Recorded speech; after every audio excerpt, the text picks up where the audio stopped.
Hi everyone, it's Carol Morrock at carolmorrock.com. Welcome to my YouTube channel, Solo and Smart. And today I'm continuing with my book, Solo and Smart, and giving you highlights of the roadmap or the assessment that is included in the book. It's really, it makes up the full book, actually, the assessment.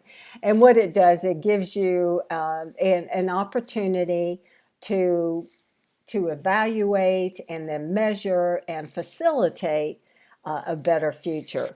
And in our last video, I started with, it was with health and fitness.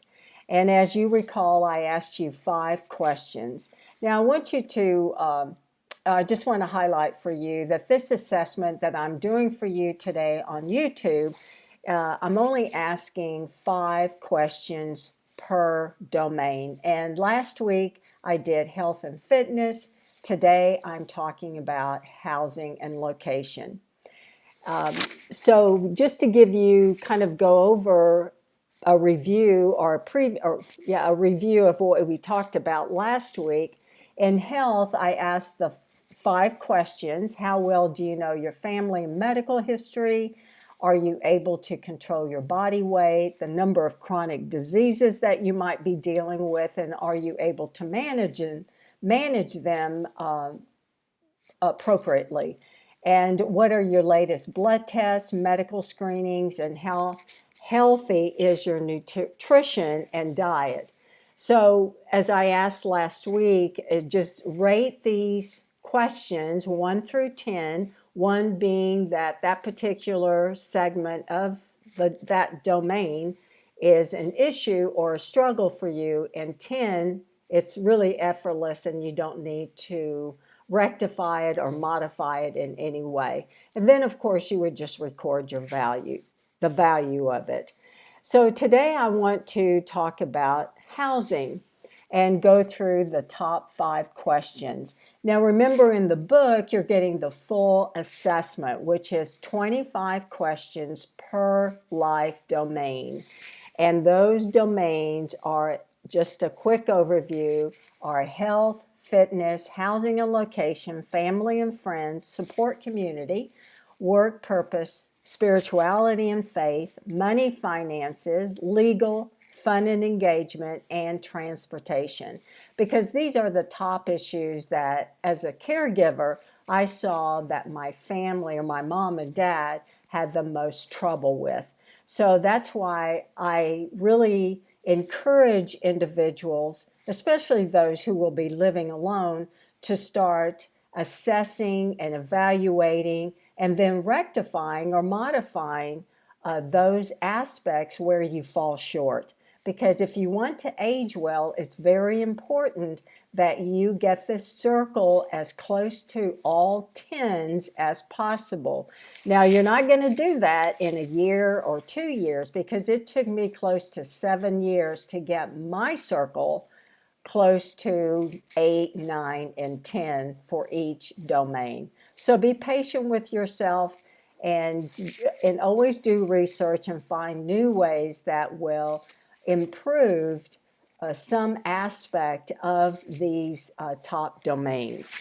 So I'm going to walk you through the housing now. So if you want to grab your pad and pen, and because I want you to rate them 1 through 10. 1 being that you're having a struggle, 10 is that it's effortless.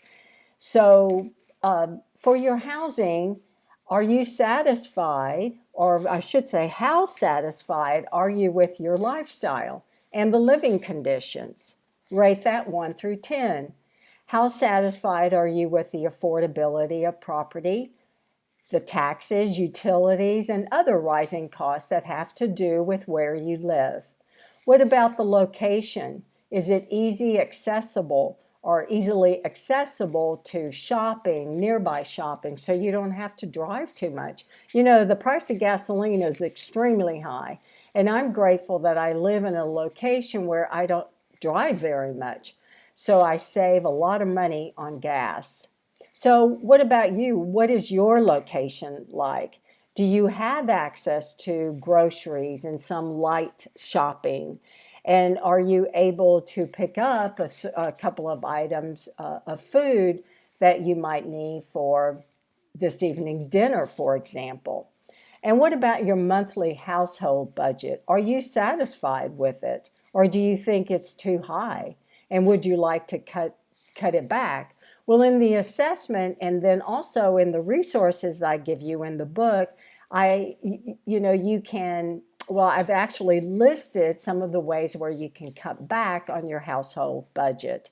So it really empowers you to create a plan for yourself so that you have a more secure lifestyle as you grow older, and that you feel like you're in more control of it. And the last question then is the home meeting your long-term needs?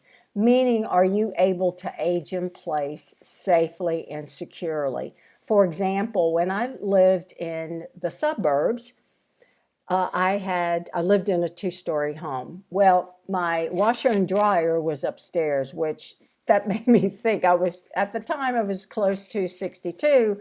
However, I mean, I was fine. I was in great shape. However, I started thinking, well, am I going to want to walk up a flight of stairs to go to, do my laundry when I'm 75? So I started looking around just to see how well I could age in place in my home. And another big concern for me living in the suburbs is that there was no access to public transportation, or even I didn't even have any walkability. It wasn't very accessible. There wasn't a grocery store I could walk to. So I started looking around and evaluating some of these top concerns and figuring out different ways that I could either rectify right where I live, or possibly look to move. And actually, that's what happened. So I hope you enjoyed today's video. Circle back in the next day or two where I will be offering more tips. Actually, I will be walking you through the top domains of aging. We've addressed health and fitness, housing and location, and next time we'll deal with family, friends, and social connections. Well, thank you for joining me. Be sure to check out the link below in the description of this video, where I will give you more information about the roadmap and the book. And if you would like to do a full assessment, I highly encourage you to get the book. It's pretty inexpensive on Amazon. So check it out. The link is below. Thank you.